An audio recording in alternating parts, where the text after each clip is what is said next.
You know, as we begin to think about goals and dreams, given my circumstances, born in an abandoned building on a floor, being adopted, being labeled educable mentally retarded, failing twice in school, no college training, never worked for a major corporation, to believe that I had something of value. Have you ever thought about something you wanted to do and you talk yourself out of it? It's very important to realize that I found that most people fail in life not because they aim too high and miss.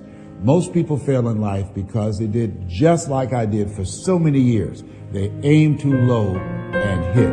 They didn't believe in themselves. So I want you right now to revisit and look at your goals and dreams, and let's raise the bar. And I want you to say with me, it's possible. It's possible. It's possible. I can do this. I can make this happen. No matter how bad it is or how bad it gets, I'm going to make it. It's possible. Yes, your dream is possible. Say that to yourself every day. Feed your mind with words that you write and words that you hear and words that you speak to yourself. Feed your faith and your doubts will starve to death.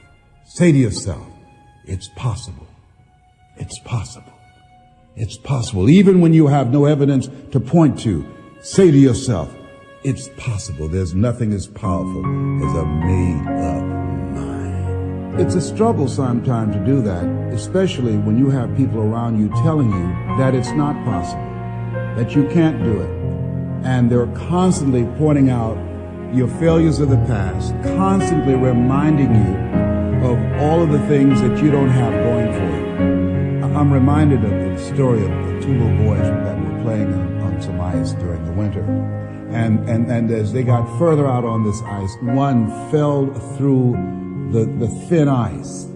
And so the little fellow that was still on top of the ice, he was trying to save his little buddy. And he couldn't reach him. He was trying to pull him. He could see him through the thin ice as he got further away from him, struggling.